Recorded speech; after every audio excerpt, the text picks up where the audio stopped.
रवानगी पे है तो 26 का स्वागत करते हैं। शुभकामनाएं देता हूं आपको और आपके माध्यम से सभी क्षेत्रवासियों को कि बाबा राम साहब सबको खुश रखे, नव वर्ष उनके परिवार में, उनके जीवन के अंदर खुशियां लाए। यही मेरी तरफ से प्रार्थना है। कई दिनों से अपनी मुलाकात नहीं हो रही थी ऑफिशियल, यानी पत्रकारिता के माध्यम से, पत्रकार वार्ता के माध्यम से, तो मैंने सोचा आज मिलते हैं, बात करते हैं। कई चीज़ें चल रही विधानसभा में, सभी कार्यकर्ताओं के फ़ोन आते हैं, आम जनता भी फ़ोन करके कहती है कि इस चीज़ों को स्पष्ट होनी चाहिए। चीज़ें 2 वर्ष पूरे हो गए हैं इस डबल इंजन की सरकार को बने हुए, और सुशासन का रथ चल रहा है गांव-गांव, ढाणी-ढाणी में। और सुशासन के रथ में क्या क्या योजनाएं हैं, क्या क्या 2 साल के अंदर इन्होंने लाभान्वित किया जनता को, और जो पिछली सरकार की जो जनता के लिए अच्छी अच्छी योजनाएं थी उनका किस तरह से उन्होंने गला घोटा।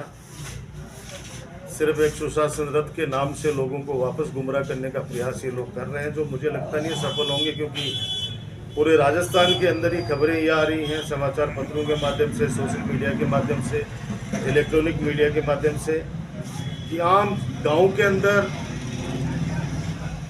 इनकी जो ये बातें बताते हैं लोग हंसते हैं। मैंने पूछा किसी से, भाई ताली क्यों बजाते हो? फिर बोले भाई साहब ताली तो सामने बजानी पड़ती है, क्योंकि वो आंख उठा के ऐसे देखते हैं कि अगर ताली नहीं बजाए तो फिर दिक्कत हो जाए हमारा, फिर डाटा निकालने लग जाते हैं। अभी जो सबसे बर्निंग इश्यू है पूरे राजस्थान का, पूरे हिंदुस्तान का, वो अरावली का है। अरावली हमारी जान है, हिंदुस्तान की सांसें हैं, विशेष तौर से हमारी शेखावाटी, हमारा काशी मान लो, हरिद्वार मान लो, हमारा लोहारगढ़, कितनी बड़ी ये अरावली पर्वत श्रृंखला है जो सदियों से हम लोगों की रक्षा करती हैं। इंसानों की तो करती ही करती हैं, बेजुबानों की भी रक्षा करती हैं। हमारी सुंदरता है, हमें ऑक्सीजन से लेके और क्या क्या फायदे हैं आप सबको पता है, क्योंकि पूरे देश के अंदर अभी एक अभियान चल रहा है, आंदोलन के रूप में। जिस प्रकार से किसानों के ऊपर 3 काले कानून लगाए थे इन लोगों ने, और शुरू में विधानसभा से लेकर लोकसभा तक मीडिया में इनके सारे मंत्री, पत्रकार सब लग गए थे, ये तीनों किसानों के जो हम लोग लेके आ रहे हैं ये कानून, ये फायदेमंद है, फायदेमंद है। लेकिन जब एक अभियान चला और एक राजस्थान के अंदर, हिंदुस्तान के अंदर एक आंदोलन चला किसानों का, वो अलग बात है कि 700 के लगभग किसानों का शहादत लेने के बाद इन लोगों को अकल आई और वापस हिंदुस्तान की जनता से माफ़ी मांगते हुए प्रधानमंत्री जी ने वो काले कानून वापस लिए। वही बात अब है अरावली में। इन्होंने आदेश तो निकलवा लिया कोर्ट से, गुमराह करके किस तरह से अपनी बातें रख के, लेकिन जिस प्रकार से ये माहौल बना, पूरे युवा साथी एक्टिव हो गए, माता बहनें एक्टिव हो गई, सारे बुजुर्ग, किसान सब लोग लग गए, तो अब वापस ये बैकफुट पे आए। और बैकफुट पे आके इन्होंने कहा है कि नहीं नहीं अब खनन नहीं होगा, आप चिंता मत करो, और ये लोग बरगला रहे हैं, वो बरगला रहे हैं। भाई इतने बड़े बड़े आर्टिकल लिखे जा रहे हैं, इतने बड़े बड़े समाचार पत्र जिनकी वैल्यू है, जिनकी समाज में प्रतिष्ठा है, वो लोग लिख रहे हैं। पूरे इलेक्ट्रॉनिक मीडिया के ऊपर, पूरा हर जगह के ऊपर आम आदमी के अंदर एक भय का माहौल पैदा कर दिया। क्या हमारा ये खूबसूरती, हमारी ये जो हमारी जीवन रेखा है, क्या इसको समाप्त कर देंगे, ये खा जाएंगे खनन माफिया। पहले इन्होंने जल बेचा, पूरे बंदरगाह के अंदर इन्होंने अडानी को दे दिया, फिर उन्होंने आसमान बेचा, एयरपोर्ट बेचे, हवाई जहाजों का संचालन बेच दिया। और पिछले दिनों देखा कि इनकी मोनोपोली की 1 महीने तक किस प्रकार से लोग बाग एयरपोर्ट पे, हवाई अड्डों के ऊपर रोते बिलखते दिखाई दिए, जिस प्रकार से नोटबंदी के अंदर दिखाई दिए थे। आज अब ये जंगल, जमीन सबको बेचने में लगे हुए हैं। अब ये बहुत बड़ा सौदा है इन धन्ना सेठों के साथ में, खनन माफियाओं के साथ में। लेकिन हिंदुस्तान की जनता, मुझे लगता नहीं कि अब अब कोई इनकी ज्यादती को बर्दाश्त करेगी, तानाशाही को बर्दाश्त करेगी। और पूरे संगठन, हर प्रकार के लोग जो हिंदुस्तान को प्यार करते हैं, जो अरावली को प्यार करते हैं, वो सब लोग इस मुहिम में लग गए हैं। और मैं जहाँ तक समझता हूँ कि सरकार बैक फुट पे आ गई है। आने वाले समय के अंदर ये वही माफ़ीनामा जो किसानों काले कानून जो लागू किए थे, उसी तरीके, उसी तर्ज पर ये माफ़ी भी मांगेंगे और ये सारे के सारे इनको विड्रॉ करना पड़ेगा।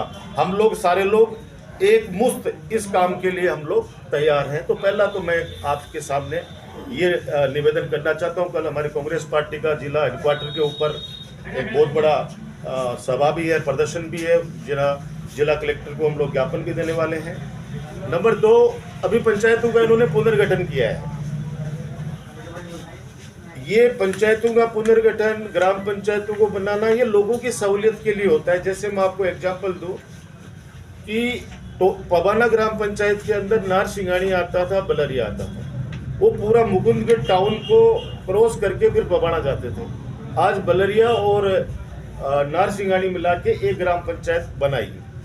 ऐसे ही साव वाली डाणी और पाड़ीला, ये सब टोटपुरा में आते थे। इनको चिराना होके आना पड़ता था। आज पाड़ीला अलग से बना दिया तो वो साव वाली डाणी, नोरा, किरोड़ी और उनका एक जगह बन गई। वो सारी की सारी वो लोगों के हित में। उस समय मैं बघेरा को बनाना चाह रहा था, लेकिन बघेरा के अंदर जिन गाँव को मैं सम्मिलित करना चाहता था, तो मैंने सबसे राय ली। तो उन्होंने कहा कि साहब हम इस गांव में नहीं जाएंगे, हम इस गांव में नहीं जाएंगे, इस पंचायत ने हमें तो जहां है वहीं रहने दो। तो उस समय मैं बघेरा नहीं बना पाया, क्योंकि लोगों की इच्छा के विपरीत मैं नहीं करना चाहता, क्योंकि वो कह रहे हैं हमारी भावनाएं जुड़ी हुई हैं इस पंचायत के अंदर, हम लोग वोट मिलेंगे। अब देखो इन्होंने क्या किया है, मैं 2 ही छोटे छोटे एग्जाम्पल आपको दूंगा। सारी पंचायतों के टुकड़े कर दिए इन पंचायत समिति वार्डों के अंदर। दोड़ाखेड़ा से एक पंचायत शुरू होती है, 2 राजस्व गांव हैं। एक राजस्व गांव है चारण की डाणी, शार्दुलपुरा जिसको कहते हैं। उसके बाद में एक चारागाबास। ये 2 अब नई ग्राम पंचायत बना दी, उनके हिस्से हैं। उसके बाद में परशुरामपुरा को आगे लाओ। फिर देवगांव ग्राम पंचायत का नया परशुरामपुरा जोड़ दिया। फिर नया परशुरामपुरा से फिर भोजनगर ग्राम पंचायत के नाम गांव जोड़ दिए, राजस्व गांव। और उसके बाद बसावा का एक गांव खोजास, उसको जोड़ दिया। यानी 17 से 18 किलोमीटर का मेरे हिसाब से ये पूरा रूट हो गया। पंचायत समिति मेंबर के लिए कह रहा हूँ आपको। जब भले आदमी आवश्यकता ही नहीं थी, वो आपस के अंदर पंचायतों के अंदर वही बांट बना देते। अब आप सोचो कि जो मेंबर जीत जाएगा, चलो चारागाबास का, खोजास का कोई मेंबर जीता, उनको तो पता ही नहीं है कि ये नया परशुरामपुरा में कौन रहता है। अब बसावा और खोजास हमेशा एक साथ रहे, और एक ही मेंबर उनका बनता था, बसावा, खोजास और मोनवाड़ी। यही था ना उस समय, हाँ मोनवाड़ी और खोजास और गोठड़ा, ये हाँ गोठड़ा इधर आ जाते।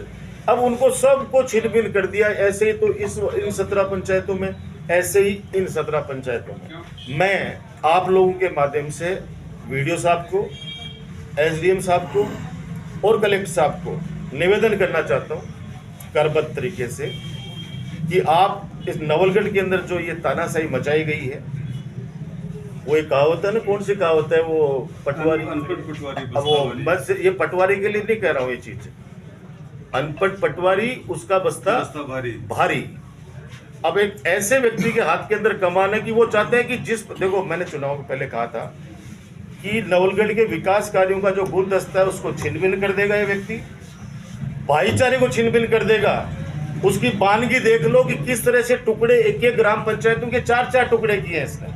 और उसके बाद में एक कार्यकर्ता ने पहले मुझे फोन किया कि भाई साहब ये क्या हुआ, आप हमारा साथ दोगे? मैंने कहा मैं बिल्कुल साथ दूं। फिर उन्होंने फोन किया माननीय विधायक जी को, वो कह रहे साहब लोगों में आक्रोश हो रहा है, विरोध हो रहा है, बोला विरोध सब झेल लूंगा मैं। मैंने कहा कितने बजे फोन किया था भाई? बोला भाई साहब गलती होगी, रात को 9 बजे फोन किया था। मैंने कहा एक बार सुबह भी करके देख ले।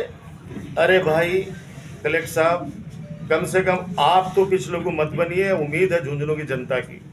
एसडीएम साहब, वीडियो साहब, आपसे भी कह रहा हूँ, पटवारी जी आपको भी कह रहा हूँ, ये क्या बनाया है आप लोगों ने, क्या बनाया, क्यों आप आपस में, ये तो सिर्फ नवलगढ़ की बानगी है, आप क्यों इस तरह से कर रहे हो? लोग बाग सड़कों पे उतरेंगे। मैं 10-15 दिन 20 दिन लोगों के अंदर आपस में चर्चाएं चल रही हैं। मैंने कहा एक बार आप लोग जो आपस में जो खुश हैं वो खुश रहें, कोई दिक्कत नहीं है। जिनको अच्छा लग रहा है कि हमारा सही हुआ है तो वो बहुत बढ़िया चीज़ है। लेकिन 80% जो गलत हुआ है वो लोग विरोध के स्वर आ रहे हैं। हम लोग एक यात्रा शुरू करने वाले हैं, एक बार उनसे चर्चा करके डेट डिसाइड करेंगे मिड जनवरी के बाद में, और गांव-गांव डाणी-डाणी में जाएंगे जहां से लोगों के हमारे पास फ़ोन आ रहे हैं।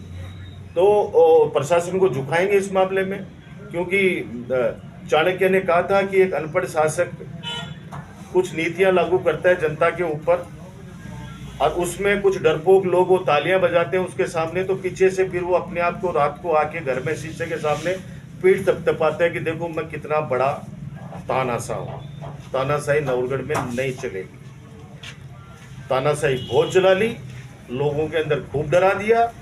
दुर्भाग्य है एक गांव एक कस्बे के अंदर इस सुशासन रथ को लेके कोई व्यक्ति पहुंचता है और वो माननीय वहाँ पे अपने अपने भाषण में क्या कहते हैं कि आप सब लोग तो बिके हुए हो, आप सब लोग तो वोट आपके बिकते हैं, आप लोग तो ऐसे हो, अगर आपने मेरी नगर पालिका नहीं बनाई तो एमएलए कोटे का मैं 1 रुपया नहीं दूंगा। तो मुझे लग रहा है कि बाबा राम साहब फिर एमएलए कोटे का रुपया आने वाले समय में देने भी नहीं देगा। अभी तो 40 लोग और बाकी है, अभी तो 3 ही हैं, अभी तो 40 बाकी है।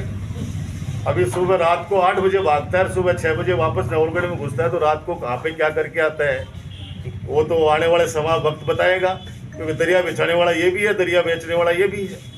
40 लोग और हैं अभी, आप ये मत समझो कि ये 3 ही थे, अभी 40 लोग और हैं।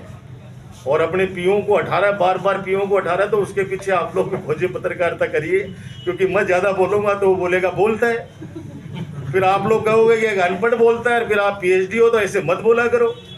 फिर हमारे वो 3-4 लड़के इनके मंडल अध्यक्ष, वो बेचारे मेरे छोटे भाई हैं, उनसे झूठ बुलवाता है। मैं तो उनसे कहूँगा रे सजन रे झूठ मत बोल, खुदा के पास जाना है। ये तो भाग जाएगा, तुम लोगों को लोग बाग पकड़ के कहेंगे कि ये क्या बोल रहे हो, क्योंकि न तो नवलगढ़ के अंदर गवर्नमेंट पीजी कॉलेज बनी है, न तीनों सब्जेक्ट खुले हैं, न बाबा साहब भीमराव अंबेडकर छात्रावास खुला है, न आईटीआई कॉलेज खुला है, न 2 गर्ल्स कॉलेज खुली हैं, न डिस्ट्रिक्ट हॉस्पिटल बना है, न पशुओं का एक शानदार ए श्रेणी से भी ऊपर जहाँ पे जॉइंट डायरेक्टर स्तर का अधिकारी बैठता है, डॉक्टर बैठता है, वो हॉस्पिटल बना है, न 15 सालों में सड़कें बनी हैं, न कहीं पे ट्यूबवेल लगा है, और तो और लोहागर जी का पानी भी सूख गया था, वो भी इस महाशय के आने के बाद ही चालू हुआ, वरना वो भी नहीं था, कुछ नहीं था। या नवलगढ़ के अंदर 15 सालों में कुछ नहीं हुआ है, कोई विकास के कार्य नहीं हुए हैं। ये जो सीएससी पीएससी सैटेलाइट ये जो देख रहे हो गाँव के अंदर डाणी में, ये सब इसके आने के बाद ही हुआ है। हिमालय भी प्रकट इसके आने के बाद ही हुआ है, पहले कुछ नहीं था यहाँ पे। ये निश्चित रूप से इस नवलगढ़ में 15 सालों में कुछ नहीं हुआ, जो हुआ इन 2 सालों मैंने मान लिया भैया, मान लिया आपने सब कुछ किया है, सारा हॉस्पिटल भी आपका है, ब्लड बैंक भी आपका है, सब कुछ आपका ही है। ये 220 kV का जीएसएस मैंने सुना है बिजली अभी नवलगढ़ वाले कहीं बेचने वाले हैं। अब ये नहीं पता कि रोजाना बापड़ों में 10-10 20-20 झटके लगते हैं नवलगढ़ वालों के, कितनी कटौती हो रही है, किसान रो रहा है। और सबसे ज्यादा ढूंढलोद और जाखल जिनको इसने नगर पालिका बनाई, वो भी कौन सी ग्रेड, 4th श्रेणी की, 4th श्रेणी की नगर पालिकाएं 2 बनाई, दोनों गांवों के अंदर। आपको कहना चाह रहा हूं मैं, आप लोकतंत्र के 4थे स्तंभ हैं, आप लोग वहां सर्वे करवा लीजिए। आम जनता रो रही है, बुरा भला कह रही है कि हमारे सारे जो ग्रामीण अंचल के जो लाभ मिलते थे सरकार से, वो सारे बंद हो गए। 1 रुपए का बजट नहीं दिया कहीं पे भी। जाखल के हमारे बेचारे सफाई कर्मी ढूंढलोद में आके सफाई कर रहे हैं, ढूंढलोद वाले जाखल में जाके कर रहे हैं, आप अंदाज लगाओ। और अब नवलगढ़ नगर पालिका के अंदर ऐसे व्यक्तियों को बिठा दिया है लाके दलाल के रूप में, बेचारा सीधा सा चेयरमैन है, क्योंकि जो सबसे भ्रष्ट चेयरमैन था उसको तो ले गए साथ में भाई, जिसके ऊपर एसीडी का छापा पड़वाया, उसको पद से हटाया शोएब को। इसका मतलब वो सबसे भ्रष्ट था। पूरे राजस्थान में खबर छपी थी कि राजकुमार के नवलगढ़ के अंदर उनका बनाया हुआ चेयरमैन भ्रष्ट एसीडी का, ये खुद ही बोला था, ये खुद ही बोला भाषणों के अंदर उस समय कि देखो हमने उस शोएब खत्री को भ्रष्ट को हटा दिया है, हमने उस पर छापा डलवा दिया है। और अब कहाँ है? अब उसका पायलट बना हुआ है, अब उसका पायलट बना हुआ है। अब वो उसको कौन सी भाई गंगाजल के अंदर धो दिया तूने भाई, ये तो बता दे। चारों तरफ मैं कह रहा हूं कि ये भ्रष्टों का सबसे बड़ा सरदार है। क्या बोल रहे हैं? अधिकारी पहले ज्यादा टिकते थे, उनसे पैसे लिए जाते थे, और अब अधिकारी इसलिए नहीं टिकते कि उनसे पैसे नहीं ले जाते। चोर मचाए शोर, चोर मचाए शोर। ईमानदार आदमी कभी नहीं कहता मैंने भ्रष्टाचार नहीं किया। जनता जानती है उसका, जनता करती है आंकलन। जो चोर होता है वो बार बार कहता है मैं ऐसे हूं, मैं वैसे हूं, मैं बंबई गया, वहां बड़ियों से मैं पैसे लेके नहीं आया। पहले वाले लाते थे, अरे एक तो लाके खड़ा कर, एक तो लाके खड़ा कर। मैं तो बाबा राम साहब की कसम का कहता हूँ, कोई आदमी कहे तो सही कि आके ये चीजें हैं, कोई बोले तो सही आके हम तो सत्ता में भी नहीं है, हमसे तो कोई डरता भी नहीं था, पहले भी नहीं डरता था, आज भी नहीं डरता। हमसे तो आप लोग अधिकारपूर्वक लड़ाई लड़ लेते थे, हमारे को हाथ पकड़ के गाड़ी से भी उतार लेते थे, और न हमने कभी किसी को डराया। व्यापारी है, मैं तो व्यापारियों से भी कहना चाहता हूँ, आप लोग बहुत समृद्ध लोग हो, कम से कम इतनी झूठे पर झूठे तुम्हारे राजकुमार पे लोग आरोप लगा रहे, कुछ तो बोलो यार। किससे आज तक कोई से कभी भाई दुकान पे आया, कोई चाय पिला दी या कोई काजू कतली खिला दिया तो यार बिके तो मैं क्या कौन से को देखो भाई।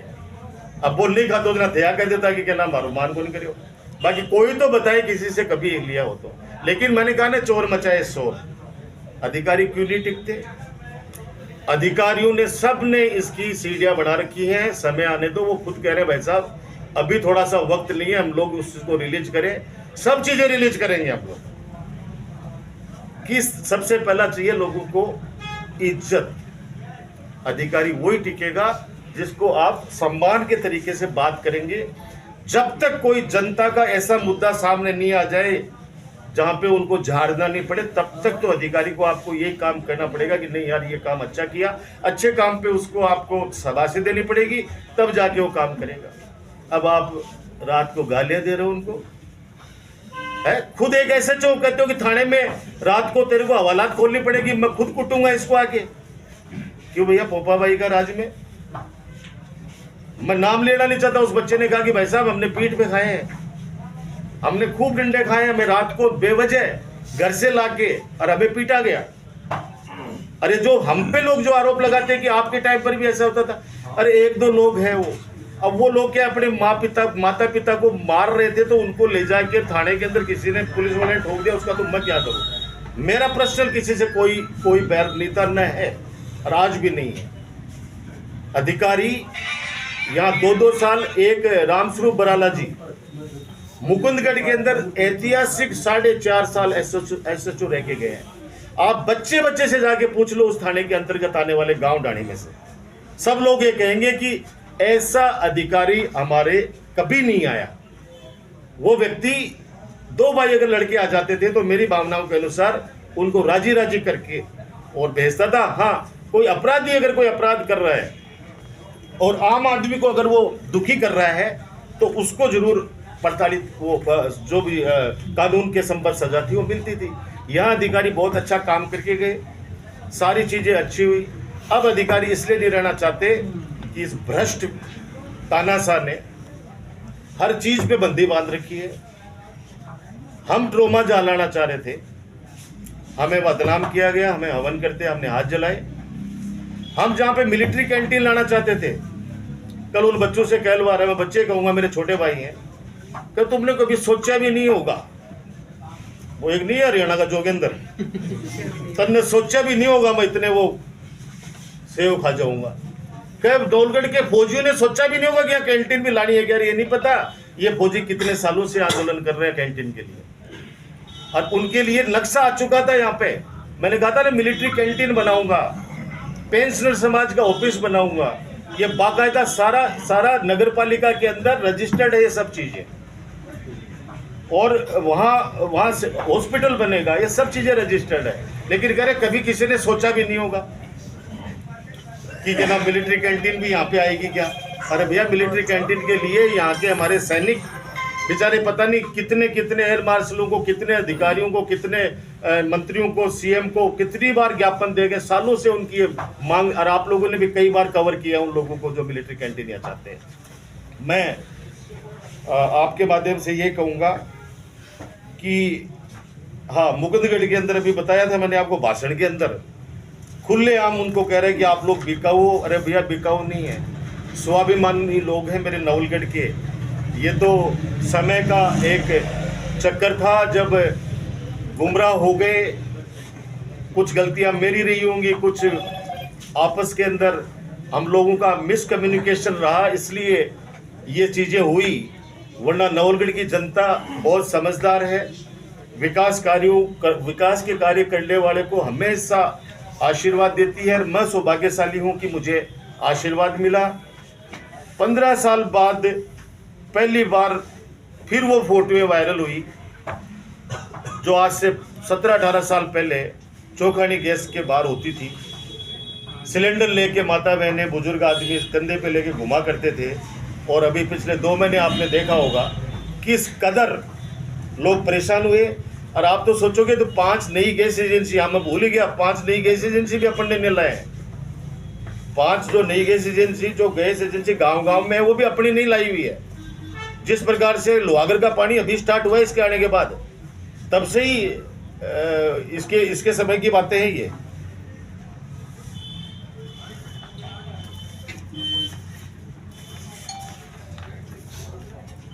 सफाई कर्मी नवलगढ़ के लोग बेचारे इतनी मेहनत करते हैं। वो मैं एकमात्र विधायक था विधानसभा के अंदर, जब सफाई कर्मियों की भर्ती हुई तो शासन चाहे कांग्रेस का था चाहे वसुंधरा जी का था, मैंने एक बात कही थी कि सफाई कर्मी सिर्फ वाल्मीकि समाज से आना चाहिए। इस भर्ती पर पहला और अंतिम हक, सफाई कर्मी की भर्ती पर पहला और अंतिम हक ये वाल्मीकि समाज का होना चाहिए। दूसरे लोग घुस जाएंगे, उनसे वो चीजें नहीं होंगी, क्योंकि भगवान ने वाल्मीकि समाज को इतनी बड़ी ताकत दी है जो इस समाज की गंदगी को साफ करते हैं। उन्हीं के पास है ये ताकत, भगवान ने उन्हीं को दी है और किसी के बस की बात नहीं है। तो नवलगढ़ के अंदर अभी टेंडर जारी किए इन्होंने, हमने 12-13 क्लस्टर बनाए थे और उसके माध्यम से छोटे छोटे ठेकेदार थे बेचारों, वो अपने अपने हिसाब से वो बच्चे 15-15, 20-20 लोगों के साथ के अंदर सफाई का काम करते थे। अब करोड़ों रुपए का ठेका करना चाह रहे हैं। अभी करोड़ों रुपयों का, लाखों रुपयों का ठेका, जिसके अंदर ये अपने वाले नहीं आएंगे क्योंकि इनके पास इतनी बैलेंस शीट है ही नहीं। और मुझे तो यहां तक पता चला है कि ये जो तथाकथित जो ईमानदार है, जो मैं ये कहता हूं कि आज तक का सबसे भ्रष्टतम तानाशाह ये व्यक्ति है। नाम लेना भी मैं उचित नहीं समझता, क्योंकि मैं कुछ नाम लूंगा तो फिर आप लोग या आप लोगों के माध्यम से मेरे को डांटोगे कि आप मत बोलो ऐसे। लेकिन अब क्या करें, व्यक्तिगत लांछन भी, ऐसे व्यक्ति लांछन नवलगढ़ की जनता ने देखा है। ये वही लोग हैं जो अपनी बेटी को 2018 के चुनाव में ऐसा घिनौना आरोप लगा के आपके राजकुमार के लिए बिठा दिया था। ये वही तो लोग हैं, यही तो चुनाव लड़ रहा था सामने, स्पॉन्सर यही तो था। और आज उसका लड़की का पिता इसके साथ के अंदर ऊंची कॉलर करके दौड़ रहा है इधर उधर, डूब के मर जाना चाहिए उस आदमी को। कितना अपमान किया इसने। ये जो कहते हैं 3, 4, 5, तुम्हारी भी तो उसमें बेटी शामिल थी ना, शर्म करो थोड़ी बहुत। तो तुमने कैसे घिनौना आरोप लगा के हमें बेइज्जत किया करने की कोशिश की। नहीं भूल पाएंगे उन चीजों को। और आने वाले वक्त के अंदर इस सप्लायर को और जवाब देंगे। मैं तो इस सप्लायर से एक ही बात कहूंगा, ये सप्लायर तेरे छोटे भाई की वो कुएं में कूद के क्यों पड़ी रहे, वही बता दे क्यों मरी वो। पूरा जागड़ गांव जानता है। तो हंस के मंच के ऊपर ये बातें बोलता है, 3 है, 4 है, 5 है। वो कानून देखेगा हमारा। तो हमारा तो कानून देखेगा। तुमने तो एक आरोप लगा दिया था 2018 में, तुम्हारे बीजेपी का उपाध्यक्ष, मैं उसका नाम लेना भी आराम समझता हूं, उसने अपनी बिटिया को किस कदर बिठाया था, पूरे नवलगढ़ ने, पूरे देश ने देखा है, पूरे प्रदेश ने देखा है। और अब वही व्यक्ति कह रहा है, उसके साथ कह रहा है, सामने लोग बाग ताली बजा रहे हैं। दुख होता है मुझे, मैंने बहुत सेवा की आप लोगों की, बहुत लोग सेवा की, और मैं एकमात्र हूं कहने वाला कि 50% अगर मुझे आपकी आवश्यकता है तो 50% जनता को भी मेरी आवश्यकता होनी चाहिए। याद करो इस बात को। मैं हर भाषण में एक बात कहता था, आज भी कह रहा हूं कि 50% मुझे दरकार है आपकी, तो आपको भी 50% मेरी दरकार है। एक हाथ से ताली नहीं बजती। अब क्यों बेइज्जत कर रहे हो? बेइज्जती वहां बर्दाश्त कर रहे हो। जाते क्या कहता है कि तुमने मेरे को थोड़ी जीता है, तुमने तो राजकुमार को हराया, तुमने तो बड़क में वोट दे दिए, तेरा वोट तेरे के अंदर आके। ये नहीं सुना होगा आज तक आपने, अब सुन रहे हैं लोग। वहां फोन कर गए थे, भाई जी आज तो खूब बेइज्जती करा के आए, आज तो खूब ये सुन के आए, धक्के दे दे के बाहर निकालना लोगों को। तो मैं कह रहा हूं कि मैं भी सवाल करूंगा, लेकिन किससे करूं? एक सप्लायर से। सवाईमाधोपुर ने जिस सवाईमाधोपुर के अंदर पुलिस ने जिसको रंगे हाथों पकड़ा, क्या कर रहा था वहां पे? हमारी तो, हम तो ओपन खिताब है हमारी, तो हम तो यूनिवर्सिटी से आरोप झेलते हैं। और एक बात है, डॉक्टर राजकुमार शर्मा, जो 169 एक धारा होती है, 5वीं फेल, पूछना किसी समझदार वकील से कि एक 169 धारा होती है, उसमें वापस कैसे रिहा किया जाता है। हमने पुलिस में सरेंडर किया कि हम निर्दोष हैं, जांच कर लो हमारी। और 5 दिन हम लोग न्यायिक प्रक्रिया से गुजरे। उसके बाद में पुलिस ने जाके न्यायालय में कहा कि नहीं सर, हमने निर्दोष व्यक्ति को पकड़ लिया। 169 की धारा में अगर कोई रिलीज हुआ है, पुलिस को माफी मांगनी पड़ी माननीय न्यायालय के पास। ये व्यक्ति विकास कार्य कर 2 साल हो गए, 2 साल होगा, और वो ट्रोमा घड़े बना ले। तो जमीन खरीदी है, कुर्सी खरीदी है, मुआफिया के सागे वे मुआफिया पे ही हैं, जगह नौलगढ़ में मेरा नाम ले लेके बदनाम करता। और मैं गलती आई, कोई पोस्ट बड़ा पास बड़ा कमाए बुला लेता, और बड़े खानू खाया था, मैं फोटो छाप देता, लोगों ना लगता कि सागे ही आंटे। बल्कि ईश्वर जानते हैं, बाबा राम साहब पीर जानते हैं, कहते कोई चीज़ है तो बताओ तो सही है। अब कोई प्रोग्राम में बुला लिया, बच्चे के बर्थडे में बुला लिया, फोटो खिंचा दी, बोले साहब हमारा तो क्या नाम पार्टनर है, हमारा तो पार्टनर है। बे लोग हैं, बे मुआफिया ही, जो ट्रोमा बनाओ ना, कौन बना करे। पहले तो कह रहे कि स्वर्गीय रामेश्वर सैनी जी की मूर्ति को हटाएंगे, हटा के देख। फिर कह रहा हूँ, चुनौती दे रहा हूँ, हटा के देख कैसे हटाता है। भामाशाह ने 10 बीघा जमीन हमने झोली फैलाई इसलिए लेके आए थे, आज जो हमारा जिला अस्पताल चल रहा है, हटा के देख। और अभी जब यात्रा शुरू करेंगे, मैं एसडीएम साहब आपको भी कह रहा हूँ, समझ जाओ। कलेक्टर साहब आपको भी निवेदन कर रहा हूँ, एसडीएम को, वीडियो को आप लोग तहसीलदार को बोल दीजिए आप उनको कि ये जो बदमाशियाँ की है, ये बदमाशियाँ आने वाले समय काला अध्याय लिखा जाएगा। ये काला अध्याय लिखा जाएगा एक चीज के लिए। इस तरह से तोड़ फोड़ करके एक पंचायतों के एक राजस्व गांव, इधर एक राजस्व गांव, अरे आपस के अंदर लोग वहाँ एक दूसरे को जानते हैं, लोग एक दूसरे से मिलते हैं। जनप्रतिनिधि भी ऐसा चाहते हैं जो एक दूसरे को जाने। तो ये सारी बातें थी, कुछ को अब खुद नहीं आता सामने, उनको मंडल अध्यक्ष को पहले खड़ा कर दिया, और कल भी खड़ा कर देगा, परसों भी खड़ा कर देगा। अब वो छोटे भाई है मेरे, उनको क्या बोलूं।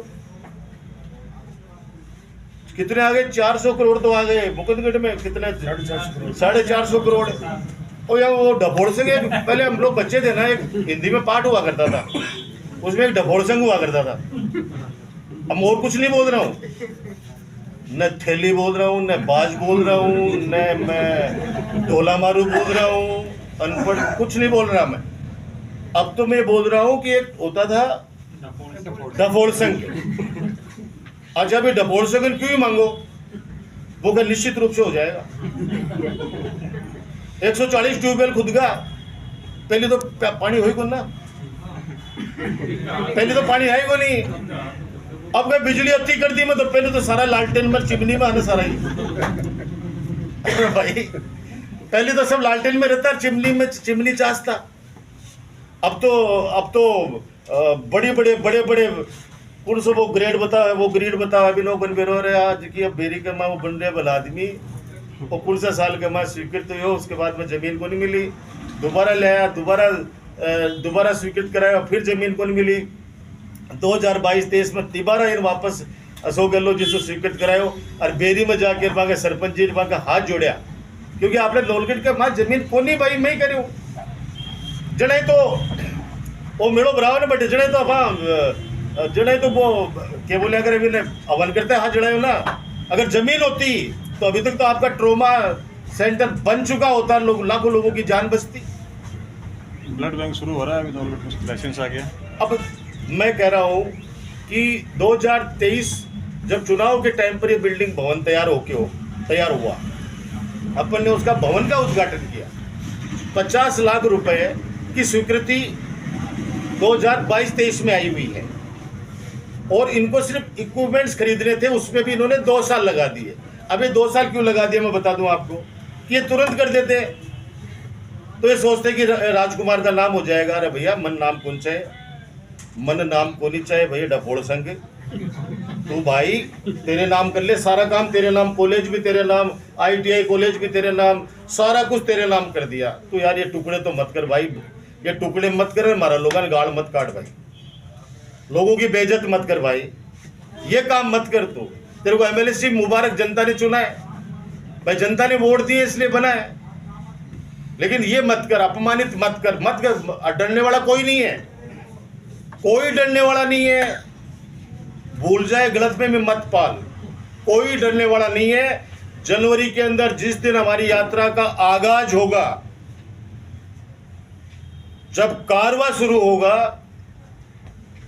मैं आज कह रहा हूं पूरे नवलगढ़ विधानसभा के अंदर जब हम लोग घूमेंगे और घूम के और लोगों से मिलेंगे, जो बातें हमें वो फोन पे बता रहे हैं, मिल के बता रहे हैं, उनकी सबकी इच्छा है कि आप एक यात्रा शुरू करो ताकि ये जो भय का डर का माहौल, मैं कहता था हमेशा कि 7 बजे बाद में घूम चक्कर जाने से डर लगता था 2008 से पहले, आज वापस वो स्थिति आ गई है।